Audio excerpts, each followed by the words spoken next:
Saudara-saudara yang dikasihi dan diberkati oleh Tuhan kita Yesus Kristus, Shalom. Damai di hati, bersyukur kepada Tuhan Allah karena Dia yang boleh memperkenankan kita semua ada dalam persekutuan yang beribadah di hari Minggu ini. Nah, saudara-saudara yang dikasihi dan diberkati oleh Tuhan kita Yesus Kristus, tema perenungan kita di hari Minggu ini, di minggu kedua di tahun yang baru, di bulan Januari tahun 2025 ini, integritas hamba Allah.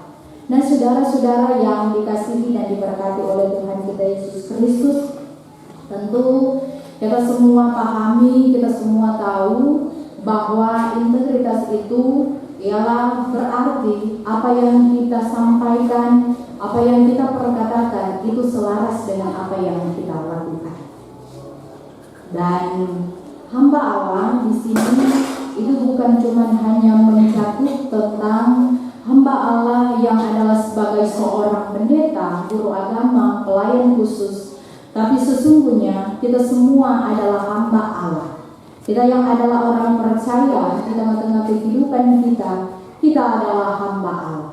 Maka saudara-saudara yang dikasihi dan diberkati Tuhan, di sini dalam bagian bacaan kita di saat ini kita melihat tentang integritas seorang hamba Tuhan atau hamba Allah lewat ketiga orang yang tentu cerita ini telah kita dengar dari sejak kita masih anak sekolah minggu, yaitu ada Hanaya, Misael, dan Azariel, yang tentu kita kenal, yaitu Sadrak, Mesak, dan Abednego. Nah, saudara-saudara, di sini kita melihat bahwa ketaatan dan kesetiaan dari Sadrak, Mesak, Abednego kembali diuji. Yaitu pertama ketika kita mengingat ketiga orang ini atau bersama dengan Daniel, ketika mereka dipilih akan dipekerjakan di istana raja di Babel pada waktu itu.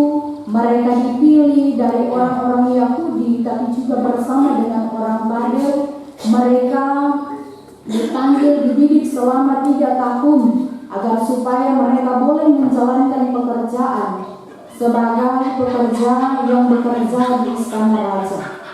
Dan ketika di sana mereka harus memakan makanan raja yang telah dipersiapkan untuk diberikan kepada mereka. Namun saudara-saudara, oleh karena ketaatan dan kesetiaan kepada Tuhan, mereka tidak mau memakan makanan yang diberikan kepada mereka. Dan sesungguhnya ini adalah sebuah penghinaan, karena raja pun memberikan makanan apa yang dia makan agar supaya orang-orang pilihan ini tetap segar, tetap bugar, agar supaya dalam pekerjaan mereka dapat mengerjakan semua pekerjaan dengan baik.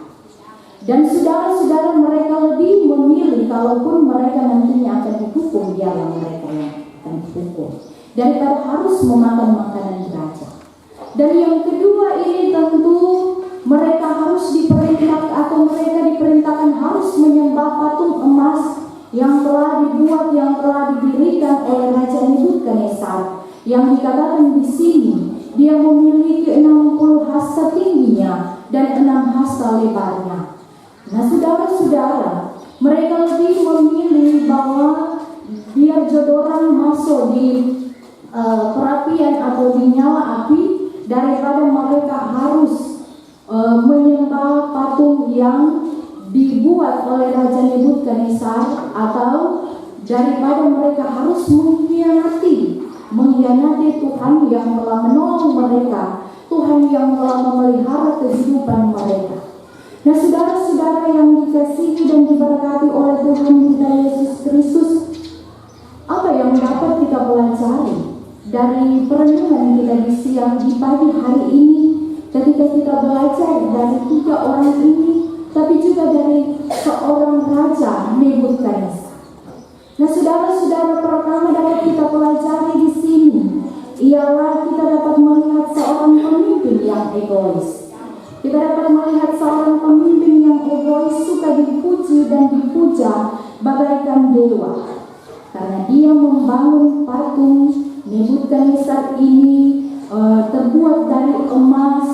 dia berharap bahwa tidak ada yang menyembah Allah lain selain menyembah patung yang dia dirikan ini.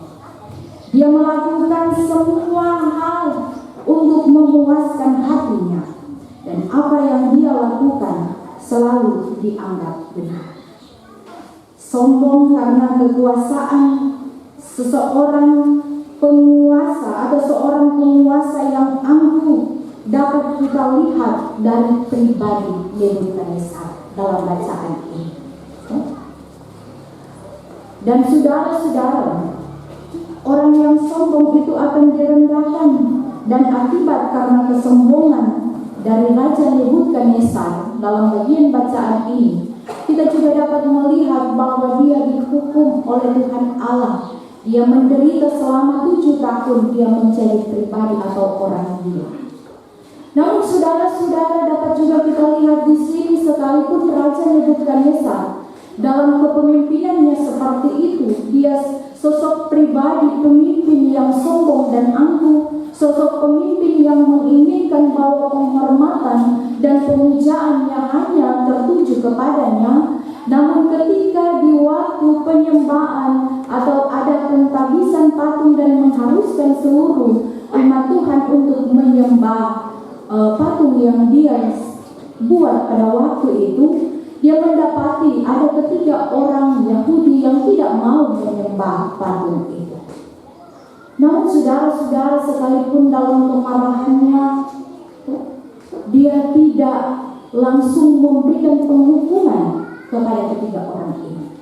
Tapi dia pun dapat kita lihat di sini, dia memberikan kesempatan dengan bertanya. Dia bertanya kembali. Dia memberikan kesempatan kalau mereka mau sujud menyembah patung yang mereka dirikan itu, mereka tidak akan dihukum. Namun saudara-saudara, di sini 3 orang ini, Sadrak, Mesak, dan Abednego, mereka lebih memilih mati daripada harus menyembah patung yang dibuat Raja Nebukadnezar. Dan saudara-saudara yang dikasihi dan diberkati Tuhan, di sini juga dapat kita melihat bahwa ada pengakuan iman dari ketaatan dan kesetiaan ketiga orang ini, Sadrak, Mesak, dan Abednego, sehingga Raja Nebukadnezar yang tidak percaya pun dia mengakui akan Allah yang disembah oleh Sadrak, Mesak, dan Abednego. Dan saudara-saudara, dapat kita lihat, dapat kita pelajari dari ketiga orang ini, yaitu tentang ketaatan dan kesetiaan. Sekalipun ancaman nyawa, bahaya ada di depan mereka, mereka tidak takut, karena mereka percaya bahwa Tuhan menolong mereka.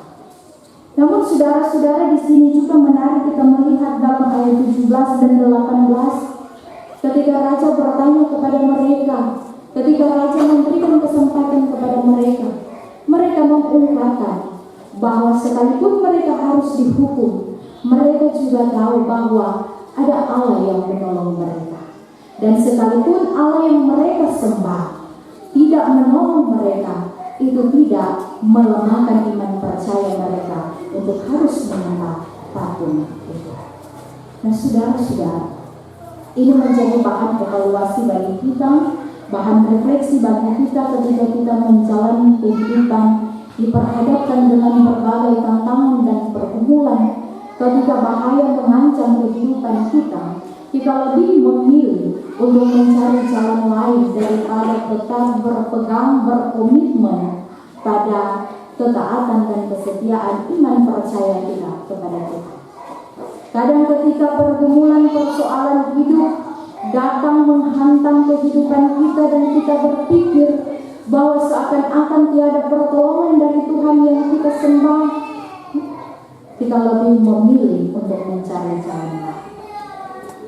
Kita tidak mengandalkan kuasa Tuhan, kita berpegang pada pemahaman, kekuatan, kemampuan kita sebagai manusia biasa. Ingat saudara-saudara, kemampuan kita ada batasnya. Sama seperti Raja Nebukadnezar, Dia berpikir bahwa dia adalah seorang raja yang kuat, dia mampu mengendalikan semuanya. Dia mampu menunjukkan segala sesuatu harus menyembah dan harus sesuai dengan keinginan hatinya.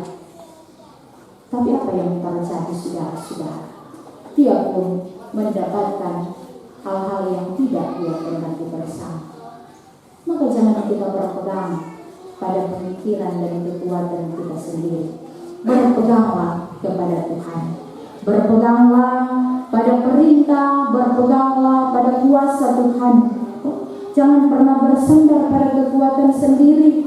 Karena Amos berkata, carilah Tuhan maka kamu akan hidup. Dan Yeremia pun berkata, diberkatilah orang yang mengandalkan Tuhan. Dan Paulus, sekalipun ada dalam kesesakan kehidupan, dia harus dipenjarakan karena kesaksian iman terhadap Yesus Kristus. Dia pun mampu berkata, segala perkara dapat kutanggung di dalam Dia. Hanya di dalam Dia, tidak ada di luar Tuhan. Dan kita juga melihat atau menyaksikan dalam bacaan Daud, dia dapat berkata bahwa Tuhan ada di kananku. Apakah dengan kasat mata dia dapat melihat bahwa Tuhan ada di kanannya? Tentu tidak. Tapi dia dapat melihat dengan iman percaya akan pertolongan Tuhan Allah. Tuhan tidak pernah meninggalkannya sedetik pun.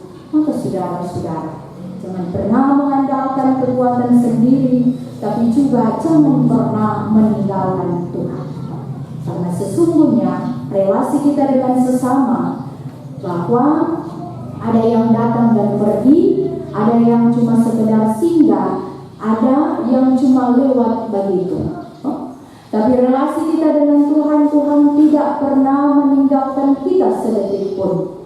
Dalam suka maupun duka, Tuhan selalu ada di tengah-tengah kehidupan kita.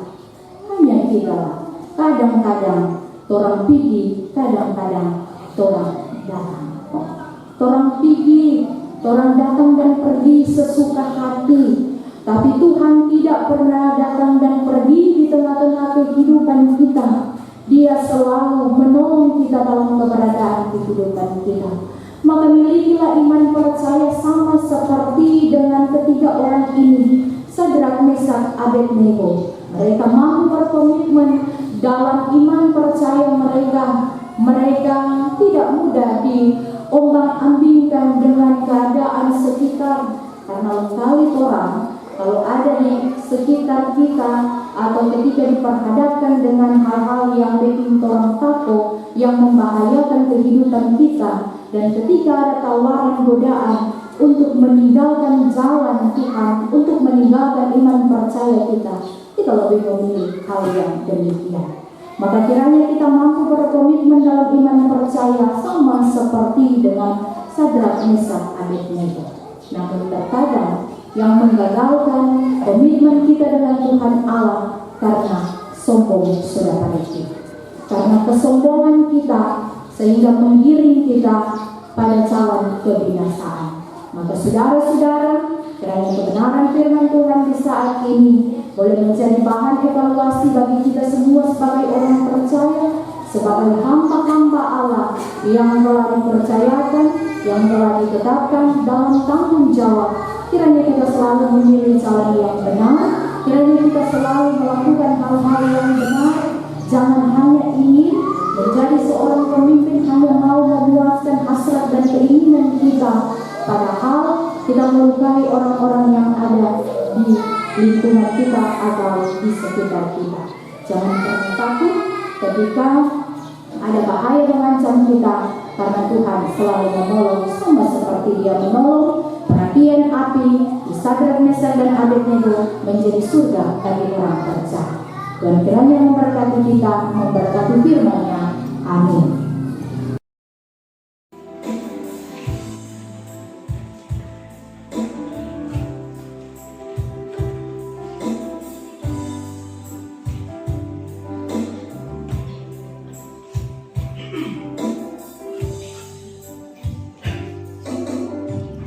Selalu tak terselangi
sepanjang